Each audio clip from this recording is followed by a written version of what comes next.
नमस्कार विद्यार्थी मित्रांनो, वेलकम टू माय चॅनल। आज आपण बघणार आहोत CTET नोटिफिकेशन केव्हा येणार आहे आणि TET मध्ये काय चेंजेस झालेले आहेत हे पाहूयात आपण। वरील प्रमाणे ॲड दाखवल्याप्रमाणे येथे सांगितलेले आहे की CTET 4 लेवलमध्ये होणार आहे, pre primary, primary, junior and TGT PGT।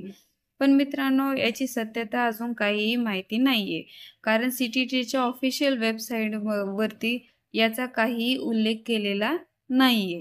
त्यामुळे आपण ही कितपत खरी आहे न्यूज यावरती थोडी शंकाच आहे। या अगोदर CTET 2 लेवलमध्ये होत होती, जी की प्रायमरी फर्स्ट टू 5th स्टँडर्डवरती आणि ज्युनियर 6 to 8 स्टँडर्डमध्ये होत होती आणि TGT PGT 9 to 12।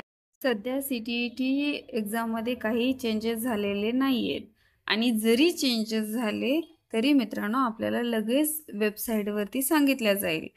सध्या तरी आपल्याला जुना सिलेबसनुसार अभ्यास करायचा आहे। नोटिफिकेशन याचं सप्टेंबरमध्ये येईल आणि एक्झाम डिसेंबरमध्ये होईल, त्यासाठी तयारी करा। Thank you. Like, share, subscribe करा।